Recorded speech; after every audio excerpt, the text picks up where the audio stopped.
پھر اس کے بعد حضرت طالوت کا تذکرہ آتا ہے، حضرت داؤد علیہ السلام کا تذکرہ آتا ہے، حضرت شموئیل علیہ السلام کا تذکرہ آتا ہے۔ اب اسی پر میں اپنی گفتگو مکمل کرتا ہوں، اور پھر ساتھ میں تابوت سکینہ کا تذکرہ آتا ہے۔ بنی اسرائیل میں حکومت کا طریقہ یہ تھا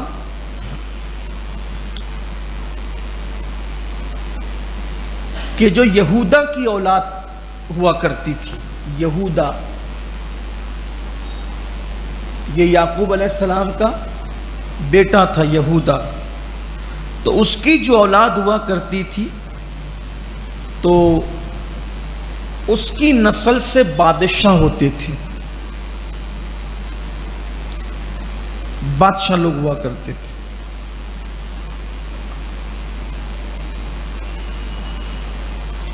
اور لاوا بن یعقوب علیہ السلام کی اولاد میں اکثر مذہبی پیشوا، مذہبی رہنما ہوا کرتے تھے۔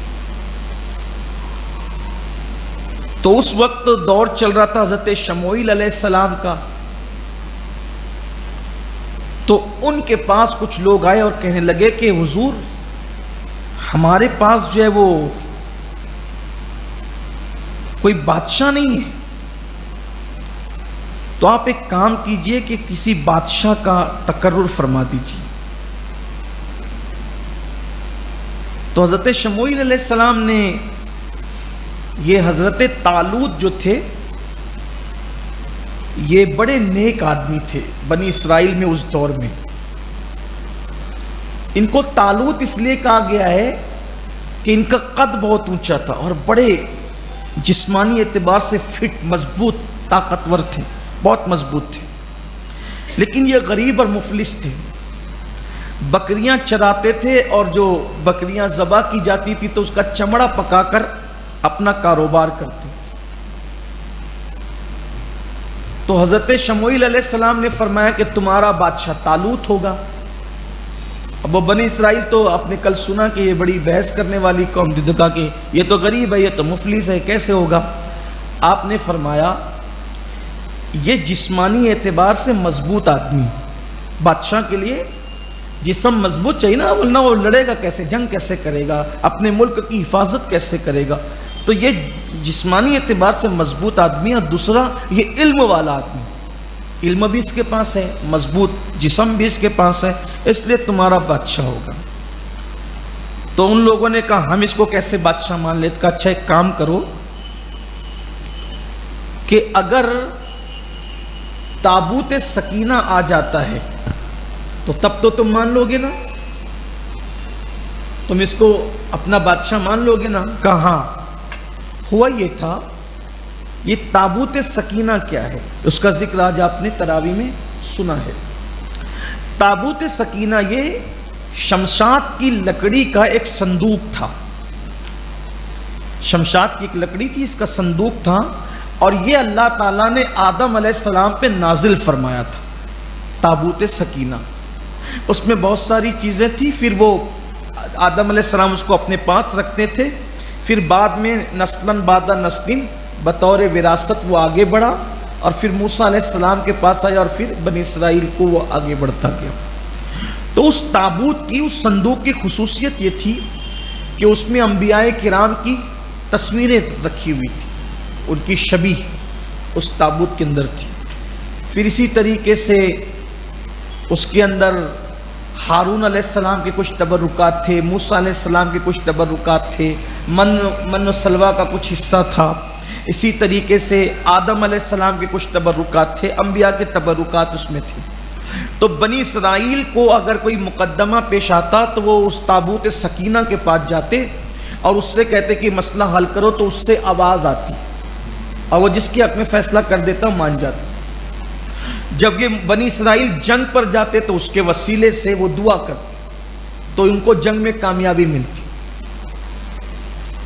ان کو جنگ میں اس تابوت کے، اس کو تابوت سکینہ قرآن نے بھی کہا ہے، تابوت سکینہ۔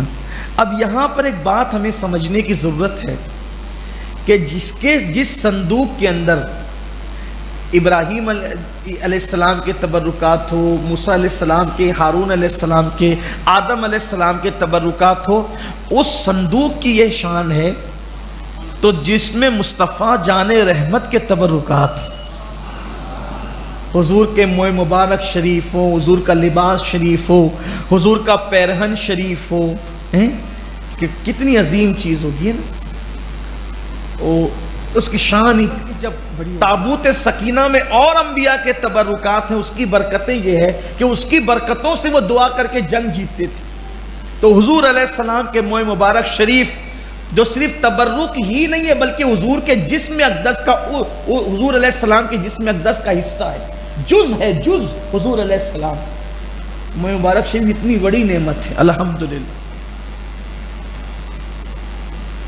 تو حضرت شموئیل علیہ السلام نے کہا اگر تابوت سکینہ آ جائے تو تم مان لو گے طالوت کو اپنا بادشاہ؟ تو انہوں نے کہا مان نہیں. تو بنی اسرائیل کے پاس سے وہ تابوت سکینہ گم ہو گیا تھا. گم اس لیے ہو گیا تھا کہ وہ بدعمل ہو گئے تھے، پاپ میں مبتلا ہو گئے تھے، جرائم میں مبتلا ہو گئے تھے. تو ایک قوم تھی وہ ان سے چھین لے گئی اور انہوں نے اس کو اپنے پاس رکھ لیا تھا. بنی اسرائیل کے حالات دیگرگوں ہو گئے تھے، بڑے خراب ہو گئے تھے، خستہ ہو گئے تھے.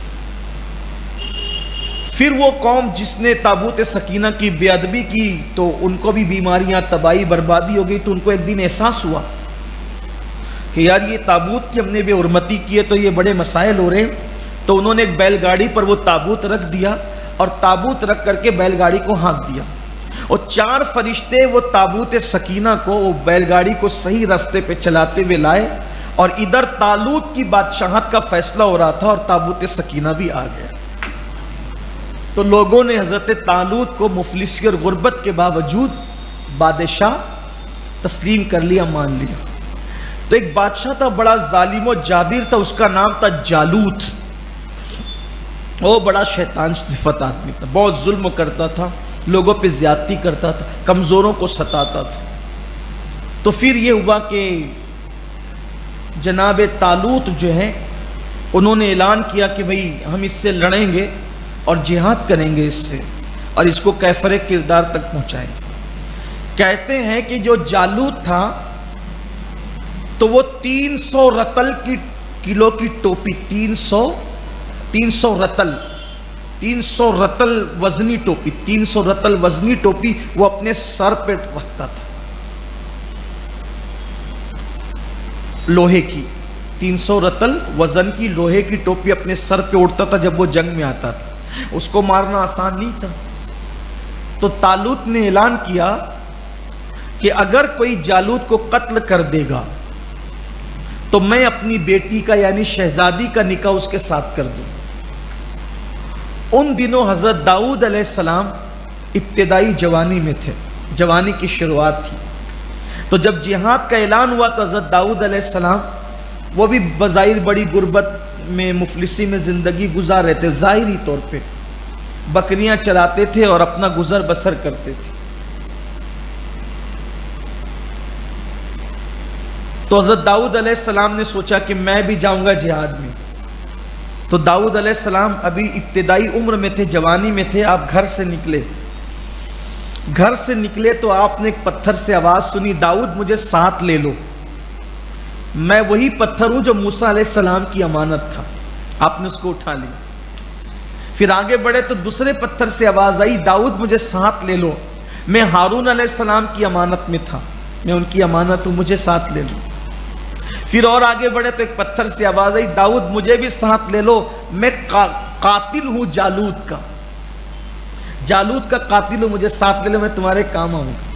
تو تینوں پتھر اٹھا کے جھولی میں ڈال لی. اس کا مطلب یہ ہے کہ قدرت اگر کسی بندے سے کام لینا چاہیں تو اس کے لیے کیسے راستے ہموار ہوتے ہیں. اپنے آپ کو اللہ کے بندوں کو کبھی کمزور نہیں سمجھنا چاہیے. ہماری سب سے بڑی کمی یہ ہے کہ ہم اپنے آپ کو دیکھتے ہیں. آپ کو مت دیکھو، آپ کے رب کو دیکھو. ہم کمزور صحیح، ہمارا رب طاقتور ہے. اس لیے کسی سے ڈرنے کی ضرورت نہیں، خوف کرنے کی ضرورت نہیں، وحشت کرنے کی ضرورت. اللہ پہ بھروسہ، ہر وقت اللہ پہ بھروسہ، محمد پہ نظر ہے. بس یہی کام کرو، پھر دیکھو کیسے اسباب بنتے ہیں۔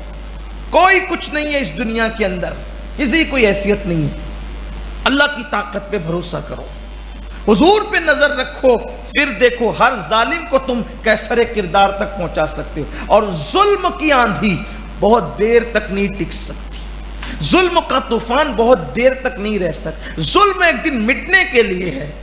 ظلم کرنے والوں کو بھی سوچنا چاہیے کہ ظلم مٹنے کے لیے ہے، اور ظلم سہنے والوں کو چاہیے کہ وہ اللہ سے ایک دن امید رکھیں ظلم ختم ہوگا، اور اس کے لیے کچھ نہ کچھ جتن کرتے رہیں، کاوشیں، کوشش، ہاتھ میں ہاتھ دھر کے نہ بیٹھے۔ ڈاکٹر اقبال نے کہا تھا وہ قوم نہیں لائق ہنگامہ فردا، وہ قوم نہیں لائق ہنگامہ فردا، جس قوم کی تقدیر میں امروز نہیں ہے، کل وہ قوم کچھ نہیں کر سکتی، جس قوم کی تقدیر میں آج ہونا چاہیے زندگی۔ کیا کر سکتے ہو اپنی صلاحیت کے مطابق اپنی قوم کو اوپر اٹھانے کے لیے، اپنی قوم کو ترقی پہ لے جانے کے لیے کیا کر سکتے، یہ ذہن ہونا چاہیے۔ تو داؤد علیہ السلام نے وہ تینوں پتھر اٹھا لیے، ایک نے کہا تھا میں موسیٰ علیہ السلام کے پاس تھا، ایک نے کہا میں ہارون علیہ السلام کے پاس تھا، ایک پتھر نے کہا میں قاتل ہوں جالوت کا، لے لیا۔ اور جب وہاں پہنچے داؤد علیہ السلام 9 عمر تھے، تو گوفن میں آپ نے وہ تینوں پتھر ایک ساتھ رکھے اور اللہ کا نام لے کے چلا دیا، تو اس کی 300 رتل کی وزنی ٹوپی بھی اس کے کام نہ آئی، تو اس کا بھیجا پس گیا ان پتھروں سے، بے اثر ہو گئی اس کی ٹوپی، حالانکہ اس کو مارنا آسان نہیں تھا، اسی ٹوپی میں بڑا اس کو ناز تھا، اتنی وزنی ٹوپی وہ پہن کر آتا تھا، لیکن ان پتھروں نے اس کا بھیجا چیر دیا۔ تو حضرت داؤد علیہ السلام پھر اس کو ٹانگ پکڑ کے کھینچ کر کے حضرت طالوت کے پاس لائے، کہا کہ یہ کام میں نے کیا۔ تو پھر حضرت طالوت نے اپنی بیٹی شہزادی کا نکاح حضرت داؤد علیہ السلام کے ساتھ کیا۔ تو طالوت نے کہا تھا کہ اگر جالوت قتل کرو گے تو جو بھی کرے گا بیٹی کا نکاح بھی کروں گا اور آدھی سلطنت بھی دوں گا۔ تو حضرت داؤد علیہ السلام کو پھر آدھی سلطنت بھی دی گئی۔ مزید 40 سال تک کے حضرت طالوت حیات رہے، پھر اس کے بعد جب ان کا انتقال ہو گیا 40 سال کے بعد، تو پھر حضرت داؤد علیہ السلام ان کی جگہ بادشاہ بنائے گئے۔ اس طرح حضرت داؤد علیہ السلام بادشاہ بنے، اور پھر اللہ تعالیٰ نے آپ کو نبوت بھی عطا فرمائی، اور آپ پر زبور نامی کتاب نازل کی گئی۔ یہ پورا اس کا مختصر سا خلاصہ ہے، آگے اور بھی بہت ساری چیزوں کے تذکرے ہیں، لیکن ہمارا وقت اب مکمل ہوا، تمام ہوا۔ اللہ تعالیٰ سے دعا ہے اللہ قرآن کے فیوز و برکات سے ہم سب کو مالا مال فرمائے۔